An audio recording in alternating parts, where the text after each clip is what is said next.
Welcome back to Really Real Marriage. I'm Ashley. And I'm Jake. And we're going to talk about sex. That's what good. It's what sells, right? 100%. That's how I'm gonna. We've been gone since last November or something. We needed a little bit of drama. We needed to come out the gates hot. Yeah. We're not consistent with these podcast things. Because this isn't our main life. No, we have children. And our main life is and jobs. Other jobs, other things, and which is like lives. Great. But this is fun. This is fun when we can. This is our nice quarterly. Yeah. Welcome to the quarterly with Ashley and Jake. There's a lot to catch up on. It's only been too many months of the Trump administration.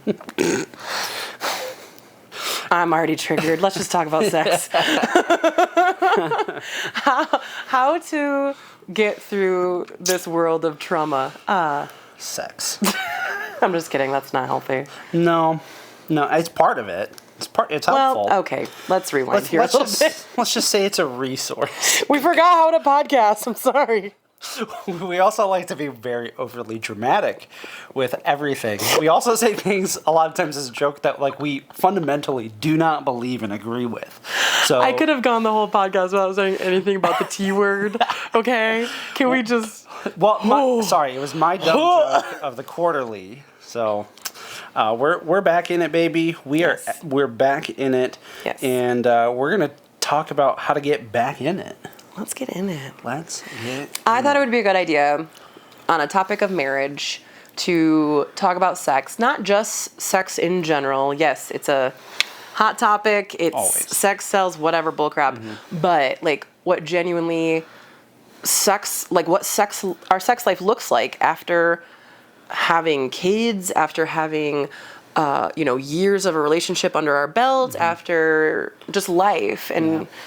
What it looks like and how it should be prioritized or could be prioritized mm-hmm. and whatnot. So, yeah. Let's dive in. All right.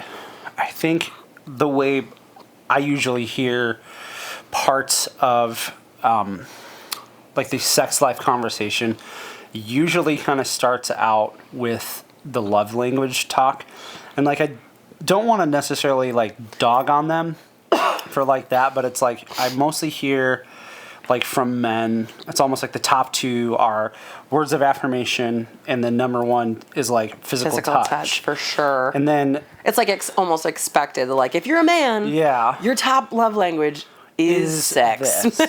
And it's kind of sad that that's what it's gotten boiled down to. And I don't think there's anything. It's not a bad thing. It's not a bad. No, I don't necessarily think that's a bad thing. It's more interesting to see that that's a commonality, and it's not that I think that commonalities are necessarily bad, but sometimes I think in navigating life as a person, a single individual, not necessarily single, but just the one person unit.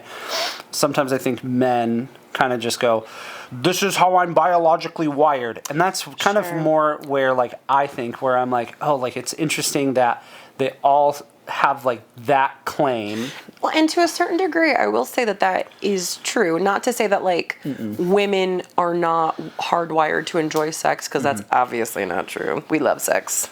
We just don't need to have sex. We just don't need to have it every hour of every day. Mm-hmm. Sorry, men. And I get it. There's generalizations. It's probably a big generalization. Well, and we've made the joke too, because it's obviously your top love language is physical touch, and we've made the joke where I can go days without having sex, and it's not a huge deal. And you could be running on empty. You've had the hardest day of your life. You're physically, mentally, emotionally exhausted. Yes. And you'd still be down in a heartbeat. Yeah, exactly. It's or it's that meme where it's I woke up last night and I was ready, and then it's why didn't you wake me up, baby? Yes, I was down to clown last night. I have had that before. Obviously it doesn't happen a ton, but every now and then. Not to get overly involved in our personal sex life, because that's not what this is necessarily about. But it's I've had moments where I'm it's 2:00 in the morning. I'm kind of here for that party. Oh, well, he's sleeping. He had a really long day. I'm not going to, no, it's okay. We can wait till tomorrow or whatever. And I'll tell him that. And he's like, what? Yeah.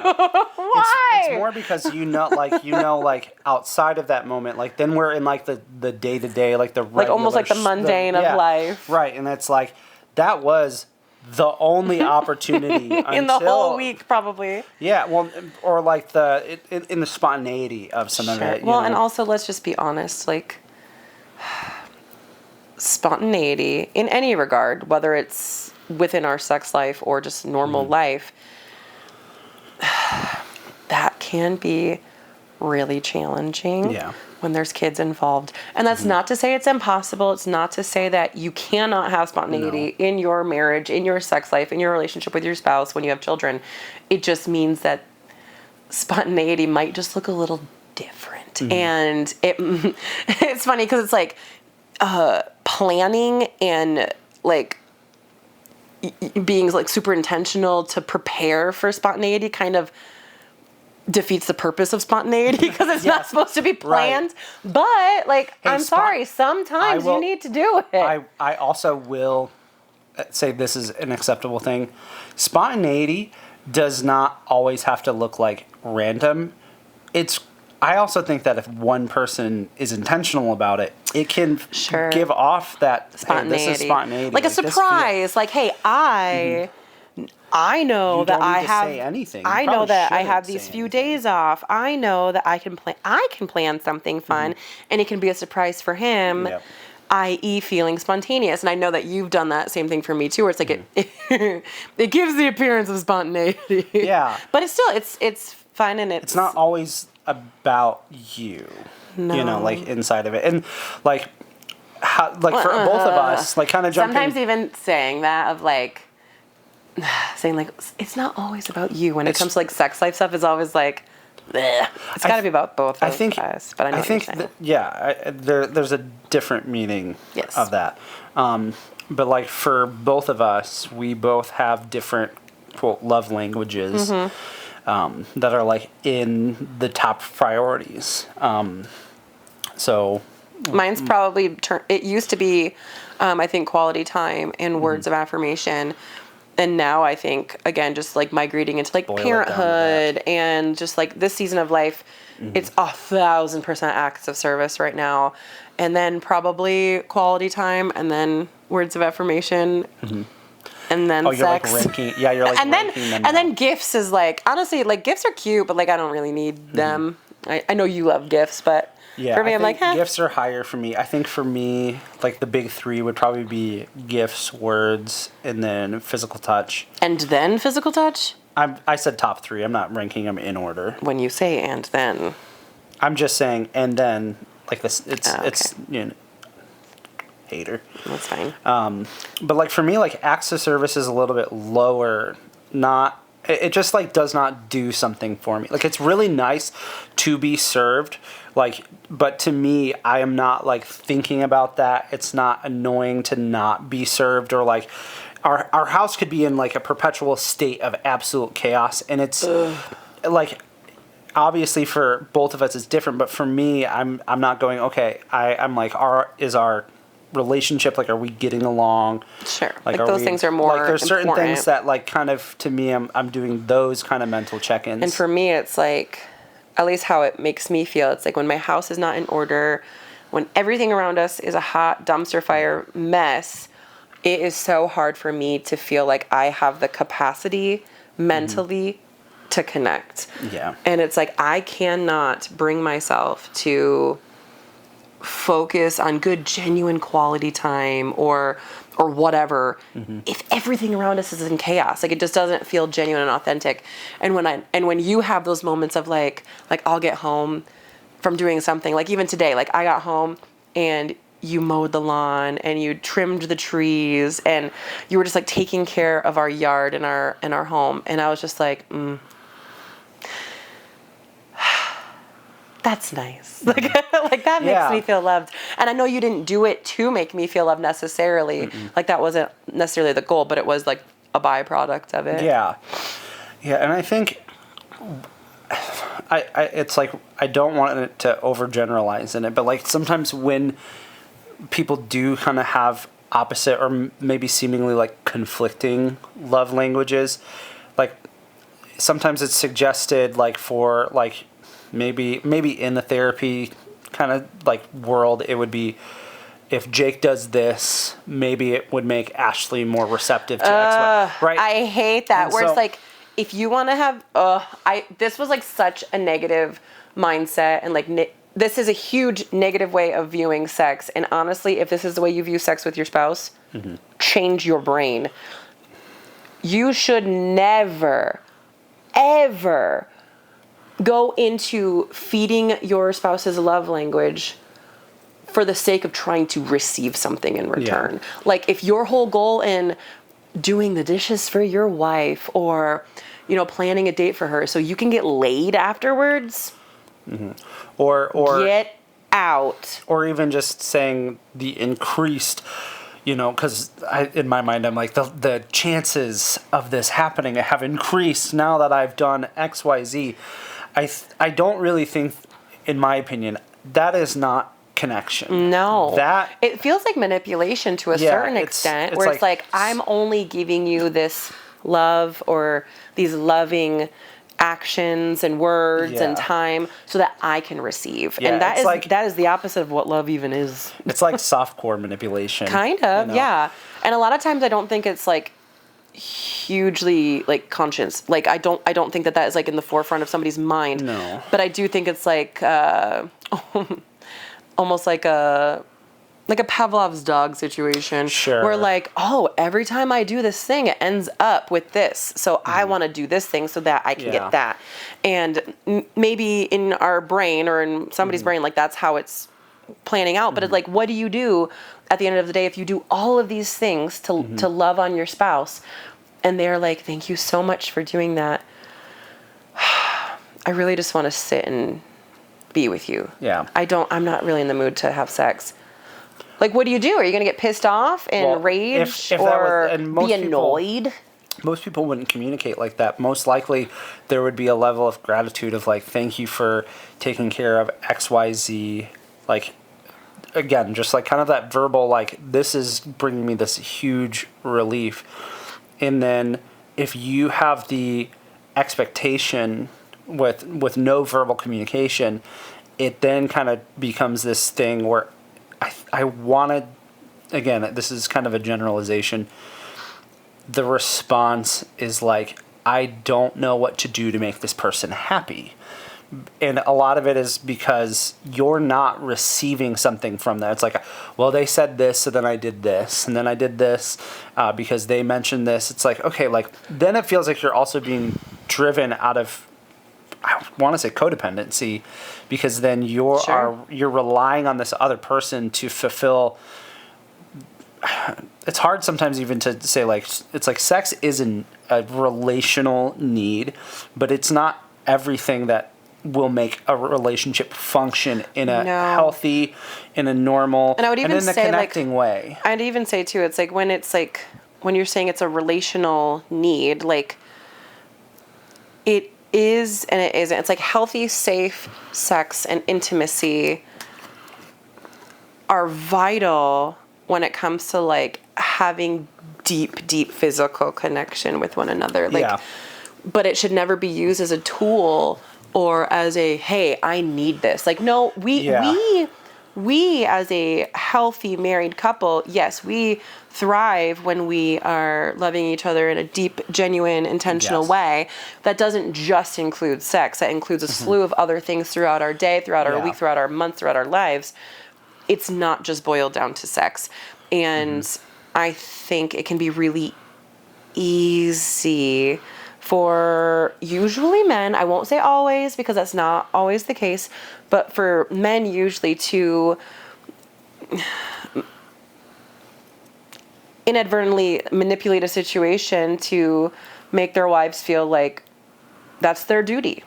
It is the wife's duty to have sex. And it's like, it should never feel like a duty. It should feel like an honor. Like well, it doesn't feel like a duty to it's not that it's person. not a chore. I think some of it, like, touching on, it's like, here's love languages, like here's a tool that like helps us identify things that we need in a relationship. Like these are kind of like the hierarchy of like, if this need is met, or like this love language is met, like it means this much to me. Like the expression of gratitude is larger. It's not for any specific outcome. It's honestly just to serve your partner. But people will take that and use it in a manipulative way. They can, also, for sure. in the Christian world, most Wives, submit men, to your they husbands. take this piece of scripture and they, again, I think it's like we use English words, so then everything's overly simplified, and for generations and generations, like I was a byproduct of this. Of you think this is the way to be a man. This is the way that you communicate with your spouse. If your spouse is, if I'm leading and my spouse is quote unquote out of line, it's like, how do I get her to readjust? And also, like that's abuse. Both spouses should be willing to mutually submit to one another. However, that does not mean that either party should or is expected to submit themselves physically for the sake of appeasing another person. Yeah. I will never, and I feel like you would probably say the same thing, like in no healthy marriage is there room for somebody to submit themselves sexually when they don't want to. If you are ever in a situation where you're like, man, I really don't want to be intimate right now, even though he's my husband, even though she's my wife, even though whatever, I'm not in the headspace right now. Man, I'm having a hard day right now. Man, I'm just not in the mood. I just don't really want to do that right now. Yeah. There's no reason why you should be guilted or pushed or whatever. Like, if you don't want to, the answer is no. Yeah. Regardless of marital status, regardless of anything. And if you're with the right person, that no is okay. Yep. It's not a big deal. At least it shouldn't be.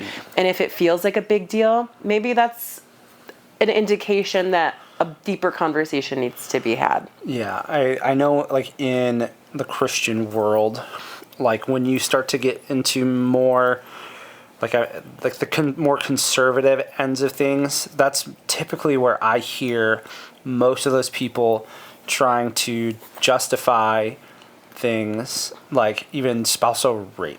Oh, disgusting. And anybody who says that you can't be raped by a spouse, they're evil. Yes. Just saying. Right. But with that being something like that's being taught to young boys inadvertently. And so... When? What do you mean? What's being taught to them in... How to... It's the wife's submission. It is like the women need to be under your thumb. It is this authoritarian kind of way of living. Who's teaching this?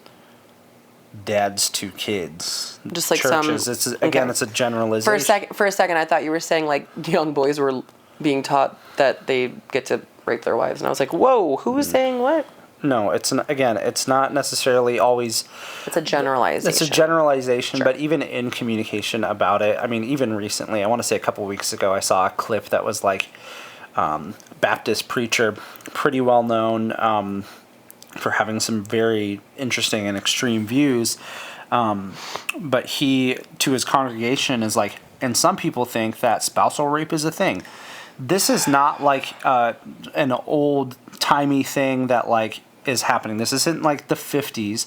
This is 2025. So people are pushing that type of relationship where it's like, dude, essentially it's like, I don't care that you're my wife. You are this meat sack that I'm like... Ew, I don't like that you just said meat sack. Right. But it's like that level of...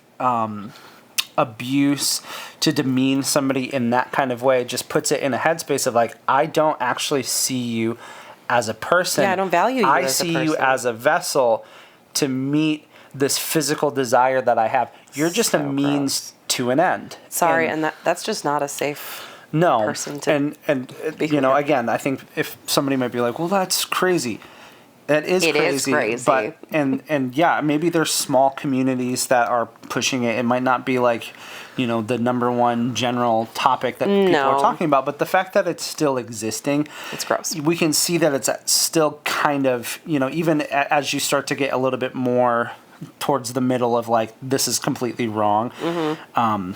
I, at least in like religious communities, I'm like, you're still so close to like what it is, because then the relational, again, the value for like your wife should never be below you. Your position as a husband is to lift your spouse up. It's to elevate them. It's to support them.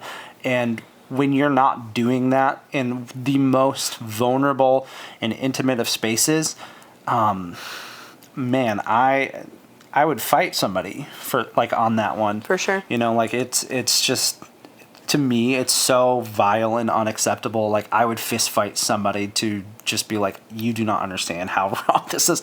Like there's some things that I'm like, I will not advocate violence for, but there are some things, especially when it comes down to the abuse of women and children in those kinds of capacities. Fight 'em. Dude. Not women and children, but the people who want to fight. Sorry.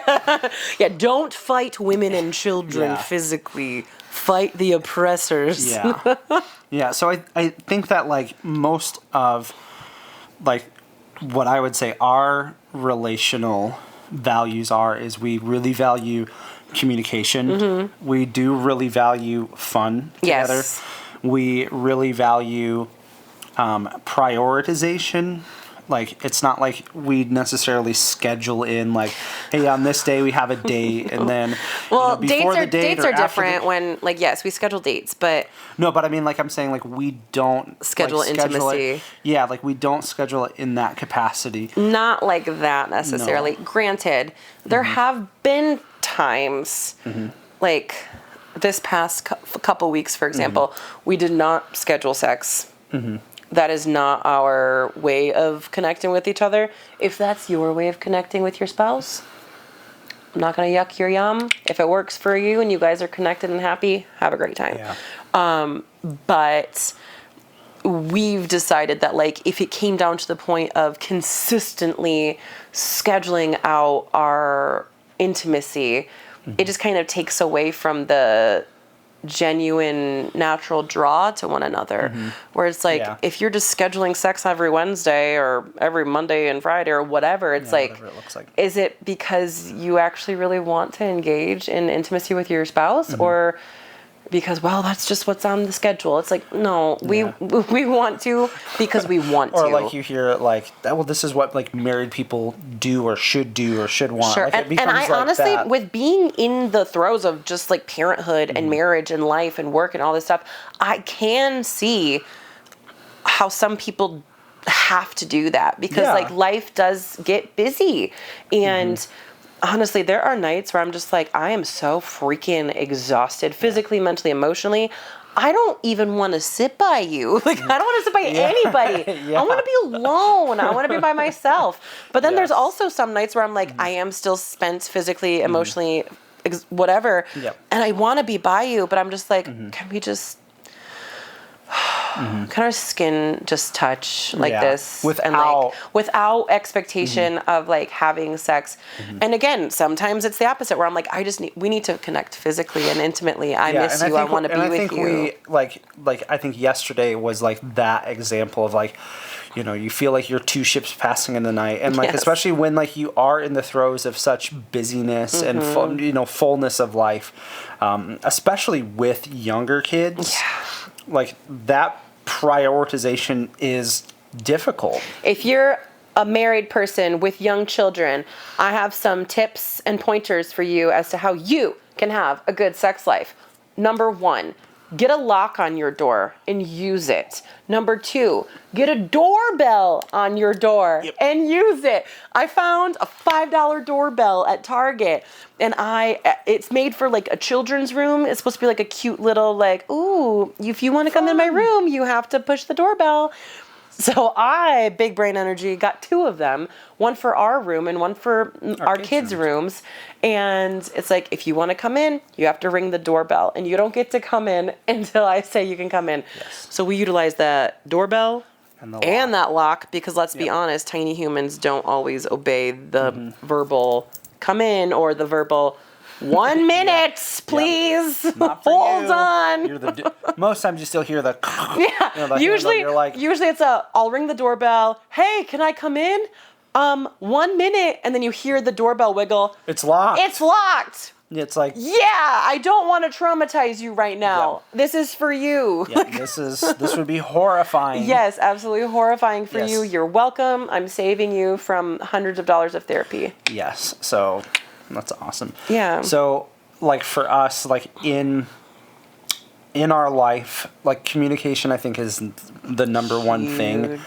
And so when we're in the midst of this is tip time.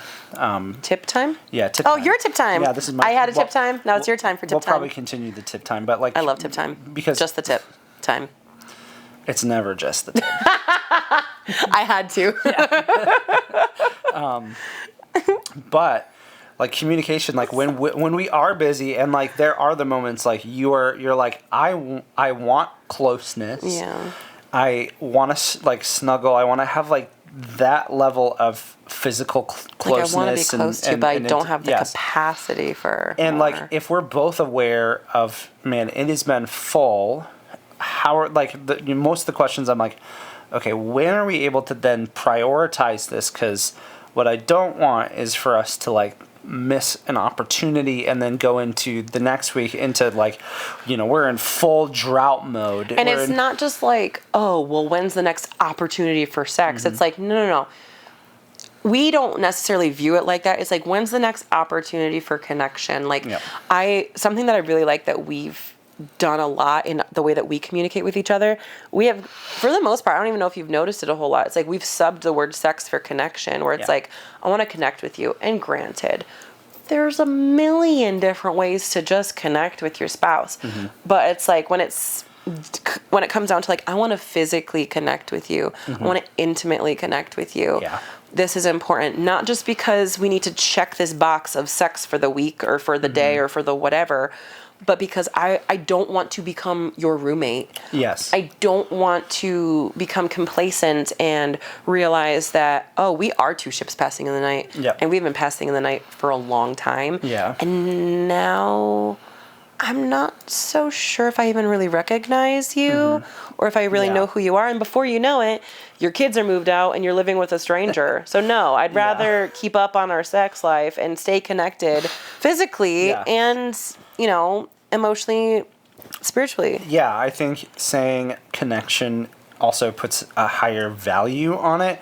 Because, like, you can have sex and it didn't really mean anything to you, or it didn't, like, I don't know. Like, I feel like everybody. Of sex. Yeah, like, there's, like, the different levels where it's like, okay, like, maybe as a man, like, I've said it to you where I'm like, I don't necessarily always feel the most fulfilled, like, just arriving, getting there, coming, whatever the fuck you want to say. I will censor that part. But like, it doesn't Feel so vulnerable. That's what this is. I know. That's what you wanted. This is your topic. No, but I mean, there is a difference between like, I'll say it sometimes where I'm like, hey, you want to bang? Yes. And it's like, sure, there's different kinds of like intimacy, different kinds of sex. I will say, I absolutely despise the term making love. I'm sorry, I don't know why. Yeah, I just don't like it. If that's the way you describe it, that's cool. I love that for you. I will not judge.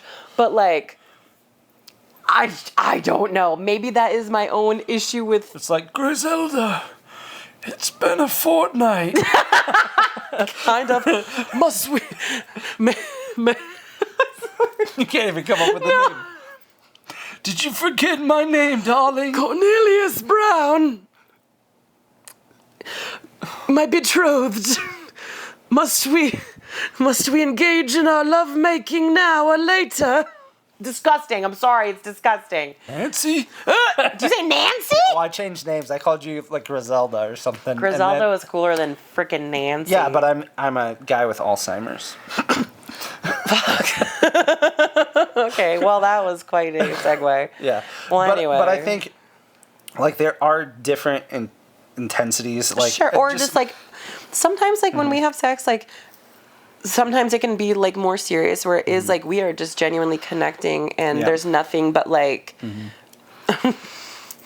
nothing but like respect and honor and love and just like I don't know, just we love being with each other. And then there's sometimes where like it's just freaking fun and it's funny and we're goofy and I know you don't always hugely enjoy. I tend to get goofier. You get the goofies, and then sometimes sex is just funny. But like not the start of it. Like you're, you'll literally be like, is this thing on? And be like, what's the deal with lubrication? What's the deal with boners? Yep. A boner walked into a bar. Don't stop saying boner. This is a Christian podcast. Is it? Oh. I mean, are a Christian. I am, but so but we're also married, and like Christian people, Christian spouses should be able to have like sexual freedom within the realms of their relationship. I'm just saying. What I said. You're gonna tell me that I'm wrong? There shouldn't be shame about funny, goofy sex or love making. Yeah, sometimes your dude's just bonered up, you know. You can't have sex without a boner. Excuse me. I'm sorry. Oh, you haven't met me. I hate that freaking one.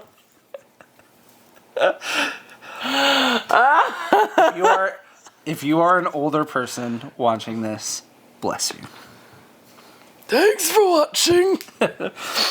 But I think another layer of like communication, I think sometimes, I don't know, like there's, when people think like pillow talk, I think typically they're always like, oh, we're having like this serious conversation. But especially when you are just in the middle of like, okay, like you're doing your thing and you have your job and then you're doing this for your career. And then like we're both parenting and we both have shared responsibilities in it. Mm-hmm. And then it's like, okay, like we have to have sex, but I also don't feel like... What? It's not a chore.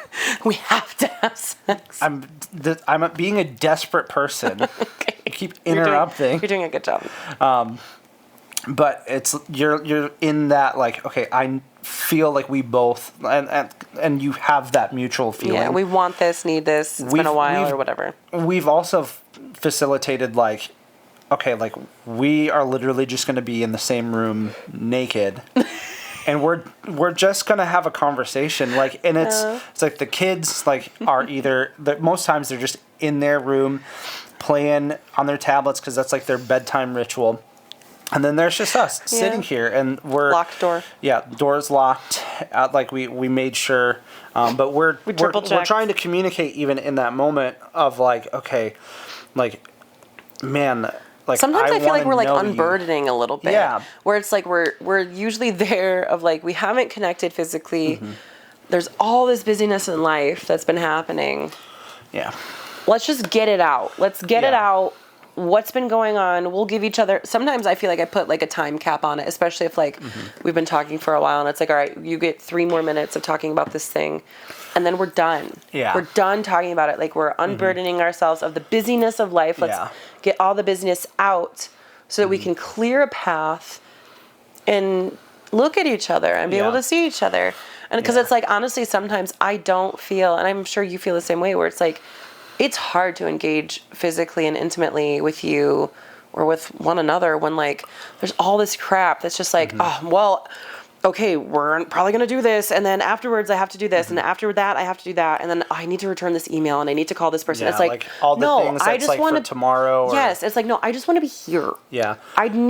We need to just be here for however long this takes. Like, we just have to look at each other, and not because we have to, but because like we love each other. We love each other, and genuinely. I don't want to lose sight of you, and I want to see you, and I don't always want to just see you in the process of like, oh, I'm so stressed from work, or I'm so anxious about this. It's like, no, let's just like take a beat.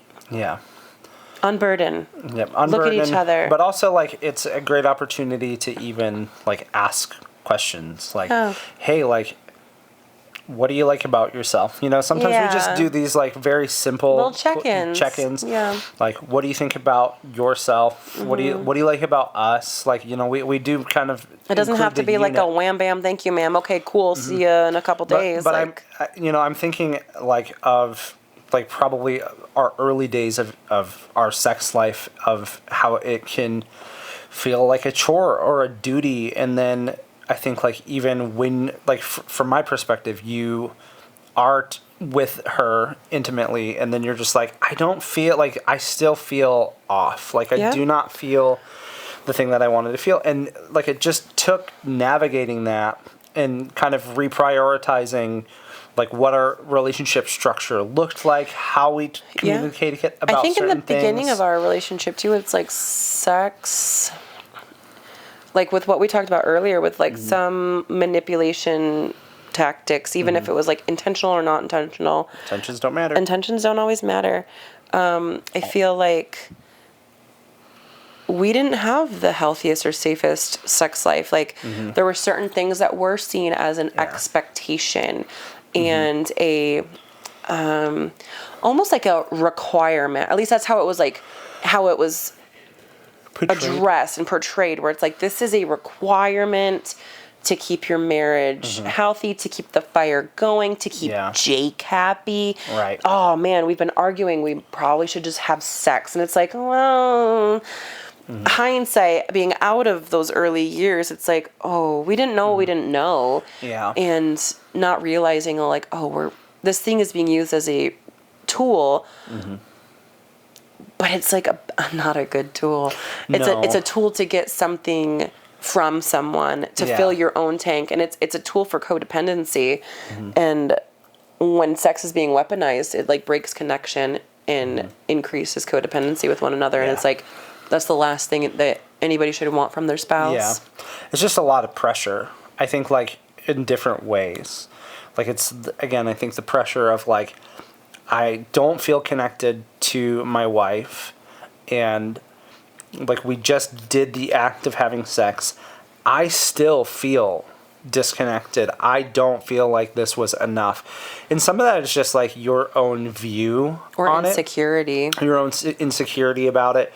And even that, it's like, for you as a man, like, do you feel like that was more common in like earlier marriage, or is that something you still feel now sometimes? Insecure? Like, no, like after having sex or being with each other intimately in any kind of way, like afterwards being like, man, I still don't feel XYZ, or I don't feel connected, or I don't feel whatever. Was that more of like a early marriage thing? I think sometimes like just because like you get used to that, like your brain reverts back to that, and you kind of start to like spiral a little bit inside of that. But it's a different thing. It's then I couldn't put like words to what was actually happening. I didn't really understand what was happening. But then now I'm going, oh, like maybe I'm not feeling as connected to her in this moment, or like but just like because why? What's the reason? I think some of it could be like if you're not connected, if you're like, for us, like you don't always get off, you know, like even with all the tools that you could use, you know, like it doesn't always happen. Like, you know, my body and her body is different. Like it's much easier for me to and it's also like her. not like, and there's no shame in that, but it's no, like there's no shame in it. But even for me, like as a woman, again, I know like for generally speaking, like women and men have different perspectives when it comes to sex, and different like needs or expectations or whatever. And I think like you've explained it before too, from like a podcast that you've listened to in the past, where it's like sex should be a woman's party. Like it is a party thrown for the woman. Yeah. Because not just because the woman is the only one who matters in the realm of sexual interaction, with each other. That's not the case. But when invited to a party that involves sex, the man will always have a good time, no matter what. They will always if he's arrive. invited to his wife's party with like intimacy, he's gonna have a great time no matter what. Yeah. But like that might not always be the case for a woman naturally. But like if she is the one being like honored and celebrated and, you know, sought after of like, oh, it's her party. We want to make sure she's having a fun time.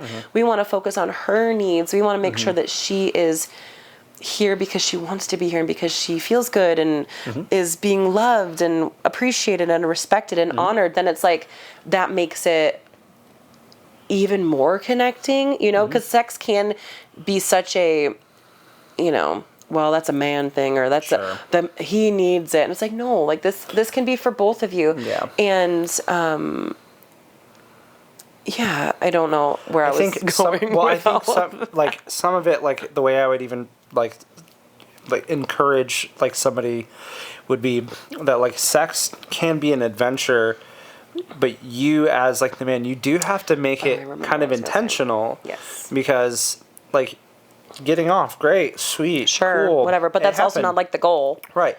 But sometimes when I hear people, like whether it's in real life with somebody that you know or like via media, a lot of times kind of what you hear is like there's this like adventure that's like missing from the set. It's like this is kind of bland, boring, like, and so then to me I'm like, oh, this person is trying to say like I don't feel alive in our sex life because, you know, old ball and chain only does XYZ. And it's like, okay, I don't think that people like, I think most people have different experiences. So if you are somebody who's like a survivor, like it might look different.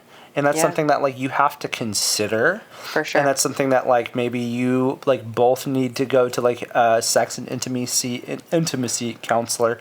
For sure. But it's like I just think of different people's experiences, and even if like I don't, and it's like depending on who the person is, how did this happen? And on the other side of things too, where it's like even just having like that idea of like, oh man, this is boring, whatever.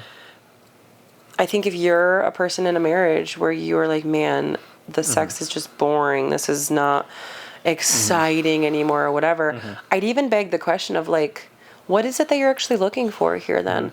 Like, are you not connecting with your spouse? Are you seeing them as like more of an object than as a best friend? A partner. Because like the idea of like, man, sex needs to be dangerous and daring and it always needs to be this like crazy exotic whatever, like I'm so sorry but no it doesn't. Like it's like you no, kind it of hear, doesn't. it's like I think that's like again that's fantasy because it's like your sex life cannot be like the Hangover movies, you know, where it's like or this is a crazy thing that happened or the and we started like, here and we ended here, like cool, like if you did that, awesome, but like I do think that sometimes when we go to the extremes, we can only go there, and then it's like, oh, these things are boring. I was listening to, there's a show called Couples Therapy.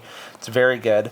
One of the first episodes I saw, I would say that the person who is the husband is legitimately probably like might be a narcissist, definitely like very narcissistic, but they started to get into some of like what their sex life would look like, and he had just like more extremes, and his wife is like, I like legitimately do not know how to satisfy this person. And so I do think that like we need to keep ourselves in check too. Like that's part of communication is saying like, this is like what I'm feeling and needing, and this is like, how can we prioritize that? And if it's like not at all, like you have to let go of whatever your idea is, because when we're throwing expectations out there or like even not throwing them out there, like you are going to be let down by your spouse because they're doing normal life activities. Like that just, again, they have sex like a normal person. What the heck? And that's also, I want to say too, it's like, there's nothing wrong with like having fun with your sex life. Like, yes, it should be connecting. There should be a level of connection and intimacy and depth and growth in your relationship, but it can also be super freaking fun. However, you said something to Clem the other day where it was like, our daughter, where she was poking fun of our other daughter, and it was hurting Millie's feelings, our youngest. And it's like, you said something where like, it's not funny unless both people think it's funny. Yeah. And it's like the same thing goes with sex, where it's like, it's not fun unless both people are genuinely in it and having a nice time and trusting each other and honoring each other. Like, if your sex life starts to make anybody, for any reason, feel uncomfortable, feel unsafe, or if it goes against, like, even the vows that you said to each other when you got married, then I'm sorry, it's not good for you. No. It's not good for your marriage. It's not good for your relationship. And it needs to be talked about, and it needs to be re-examined. There's nothing wrong with, you know, like you said, where it's like, if somebody has had some really not great experiences with sex, like, as a husband or a wife on the opposite side of the person who was hurt, you need to prioritize that person's safety. Their safety and well-being and their feelings matter more than your, for lack of better words, horniness. Like, I'm sorry, like, your feelings matter, like, your needs matter, but your safety of your spouse matters more. Yeah, I think a lot of people, and, like, I'm gonna even take, like, pornography a little bit out of this, but I do think that a lot of people have a twisted view on sex. Like, a lot of that's from pornography, though. When I say twisted, I don't necessarily mean, like, it's like kinky. You mean like it's degrading. Just unrealistic? Unrealistic, unattainable.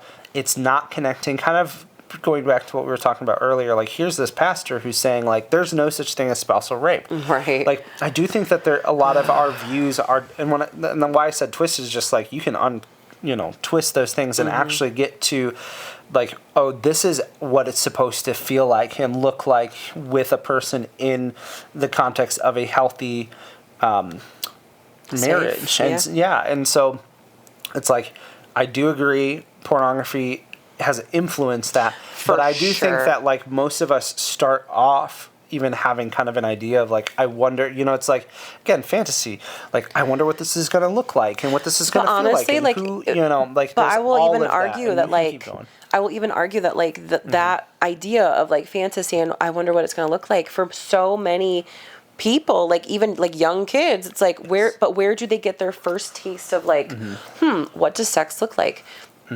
Even if it's not from pornography, it's from a music video, a movie, a song, like, lyrically of what they're saying, and that it makes this vision. And unfortunately, like, kids are getting exposed to pornography or, like, any kind of, like, sex younger and younger and younger. And I honestly remember, like, one of the first times I saw pornography, and it does set up, like, this idea in your mind of, like, oh, that's what sex is. Yes. Oh, that's what sex is supposed to be like. And then when you actually have a real life sexual encounter with somebody and realizing, like, awkward and smells weird. Awkward and it's weird and it's like, this isn't what I thought it was going to be like, because I had this unrealistic expectation. But then as a woman, having, like, the viewpoint and the influence of pornography has made sex so cheap. Where, like, I, as a woman accessible. Now, I'm like, okay, well, in order to keep my husband happy, do I pretend and act like a porn star? Do I have to make these weird noises and do these insane things in order to keep him in love with me and enthralled with me? I need you to dislocate my shoulders so then we can do this. Literally, like, though, it's like it causes, honestly, it almost causes, like, this warped thinking, which can result in, like, a trauma, because it's like, I remember, especially early on in our relationship, where it's like, when we were intimate, some of the things and, like, the ways that I would even act within our encounters with each other, it's like, it didn't feel like me. And I didn't really realize that until being outside of it and looking back with a healthier mindset. But it's like, man, that view and that way of, like, thinking of how I'm supposed to act within sex because of what I saw in pornography or movies or whatever, it fucks with us, and it can really ruin a sex life. Yeah, it harms both people ultimately, because then it sets you up for failure, and then it sets a weird expectation for you of, like, oh, is this how this is? This is whoa, wild. This is weird. This is crazy. You didn't have any complaints at the time. But again, I think that like you have to be really intentional about like the Yes. way that you are conducting yourself in a sexual relationship. Yeah. And I think that while you have that, like, again, it's like you kind of have that first exposure where it's like, I'm curious about this, so I'm going to look something up, or you discover something on accident, or, because usually Whatever. it starts out pretty innocent. Usually, yeah. You then get that like neural pathway going where it's like, oh, and so then like not only is it just like, okay, have all of that as an expectation, like in the curiosity of it, it's like, oh, so like this is the standard, like, and so Right. then it starts there, Which is already like skewed and very wrong. skewed. Very skewed. And so I think like why the communication portion is so powerful, and like really why we spent most of the time talking about it, is because without healthy and clear and good communication, you both are just sitting there like waiting for the other person to realize something, or you think that everything's fine and dandy, this is good, this is how it's supposed to be, or even for some people they might be just saying like, is this going to be the rest of my life? Yeah, I honestly know for us, like it took a lot of like learning and unlearning. Yes. Where when we went through our big shift where we almost split up, like I remember when we started to like reintroduce sex with one another. Like I know there was a long period of time where we were not intimate with one another because we were on the brinks of leaving. Yes. But I remember coming back to it and being like, look, this is going to look different. Yeah. Because I need freedom in this. And honestly, so did you in that time. We both had a lot of hurt that circled around sex, but for different reasons. Like mine was a lot of like this expectation that I had for myself because of pornography. And for you, I know it was probably just like, another expectation, just like your relationship with pornography and whatever. And I think it was, for me, it was influenced, like it's started to get influenced there.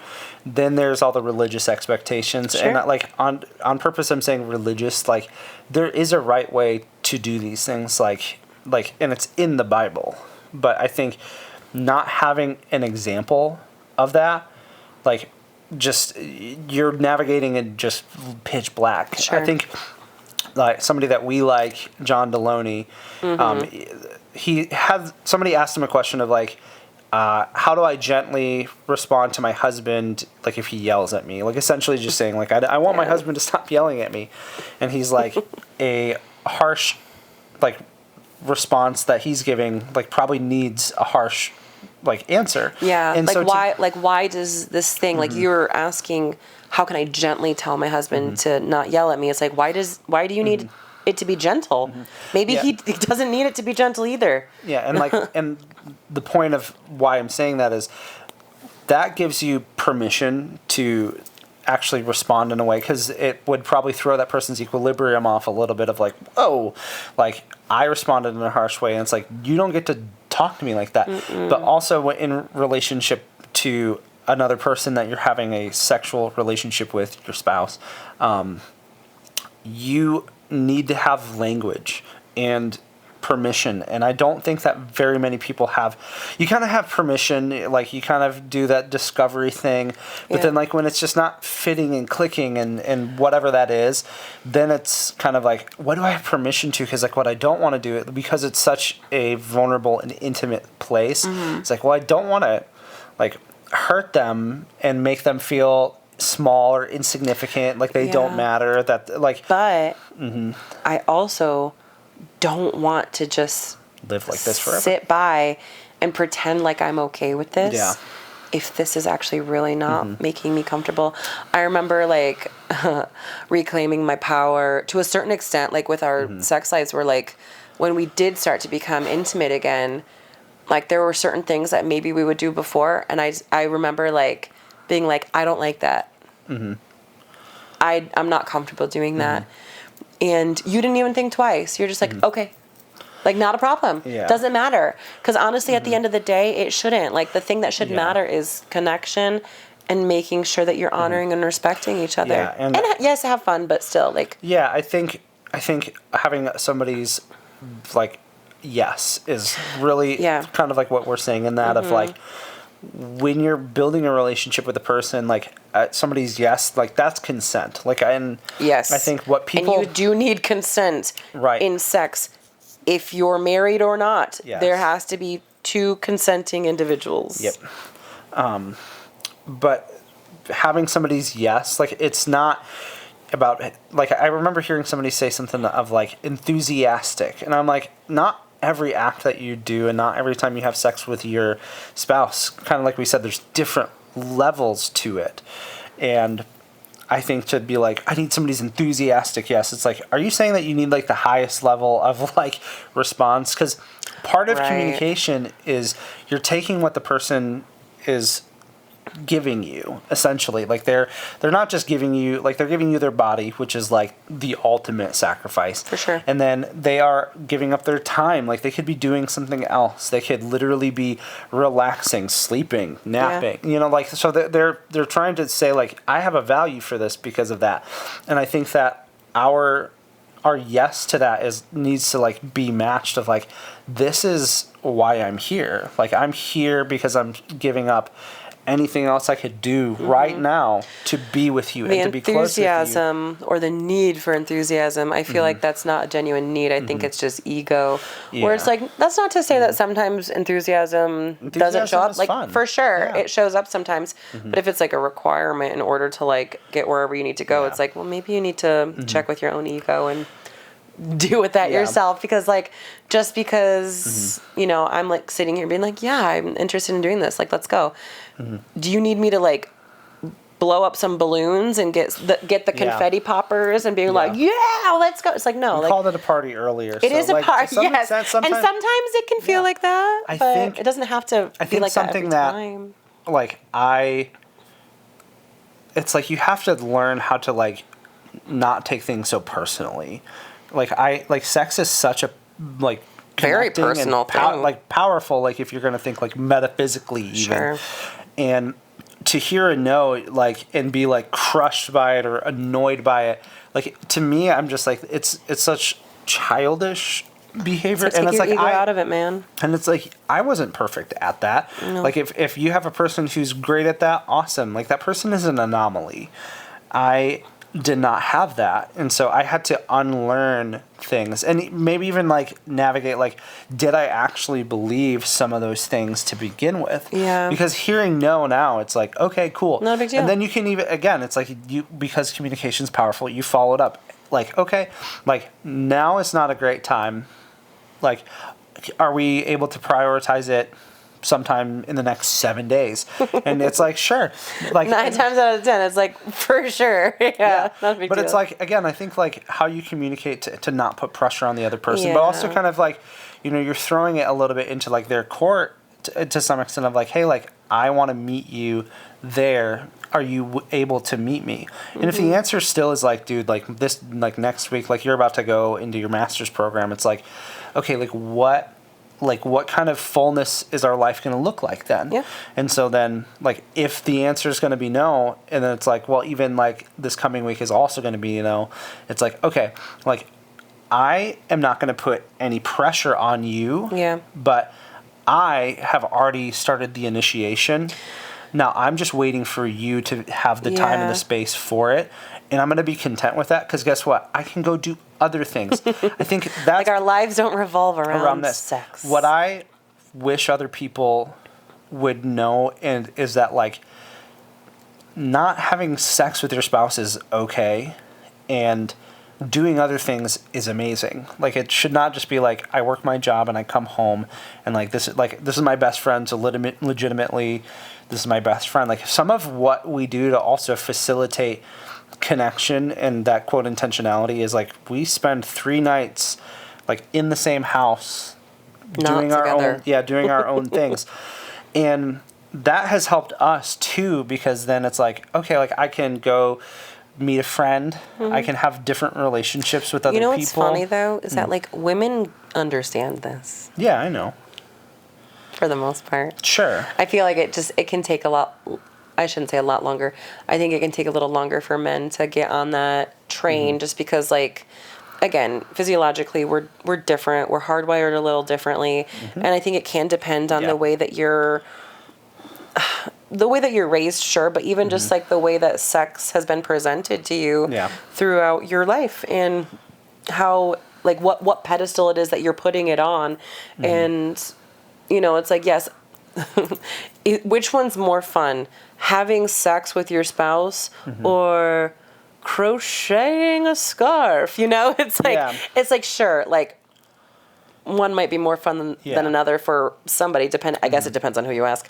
But but like, one would say, like, yeah, sex, if it's with the right person and it's safe and it's healthy, sex is definitely going to win over most things. But that doesn't mean that those other things don't matter. It's like, this does not need to be the golden calf on the pedestal in the secret recipe for a successful marriage. It's like, does it matter? Yes.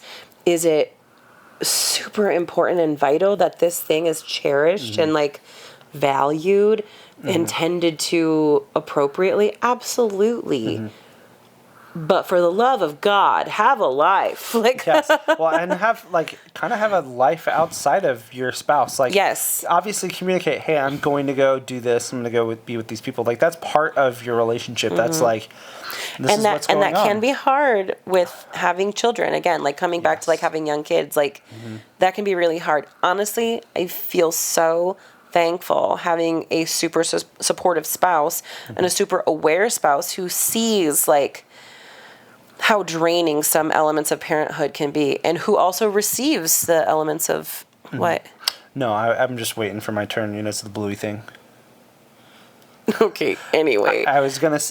If I was gonna add anything, it was just gonna be like, the key word is sees. Like, you don't wait to be told, like, what's going on. And granted, that took time, but it's a skill. I think a lot of things in life are just generally a skill that you can develop, and a lot of men just choose to not develop those skills. It's weaponized incompetence, honestly. And that's why I said it's a choice. Like, it's a choice to, like, not listen to your spouse and be like, she's crazy. Like, I think that's where a lot of relational issues come in, because they're all related some way back to sex and intimacy. And it's usually like, well, I was born this way.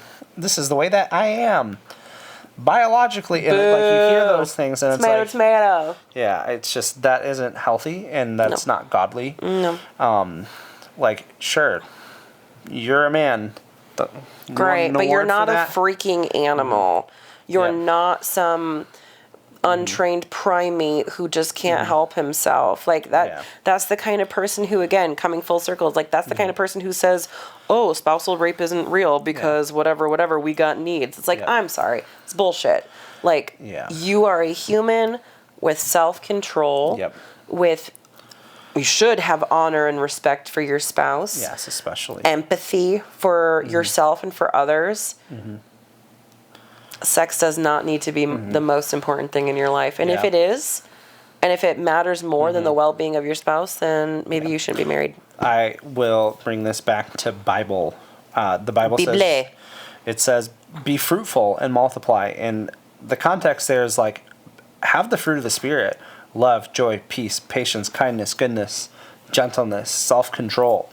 If you don't have those things, then you're SOL. You're not living by the Spirit. And it's just going to be a bigger strain on you, because you're going to be like, well, like, I'm going to pick and choose. Like, living by the Spirit is not living by one of those things. It's living by all of those things. Yes, you can't cherry pick it. Yeah. And I think men in relationships create an unsafe place to have a sexual experience because of the unwillingness to change. For sure. And I think how you can prioritize that is, again, just listening. Prayer is a big thing. One of my biggest prayers was, I don't know how to do XYZ, but I believe God does. Yeah. And like, can you digitally download or like put me into like encounters and spaces where I can learn how to do those things? He'll answer, because he's just like, let's see how far they're like actually willing to go. Yeah.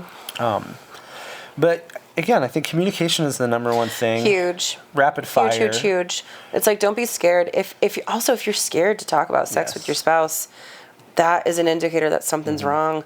Like, and I don't know, not every issue or something being wrong needs to be like this detrimental thing, but like, it is an indicator. If you're scared to bring it up, maybe ask yourself why. Yeah. Why are you scared? Are they going to be upset? Are you somehow or some way ashamed or embarrassed?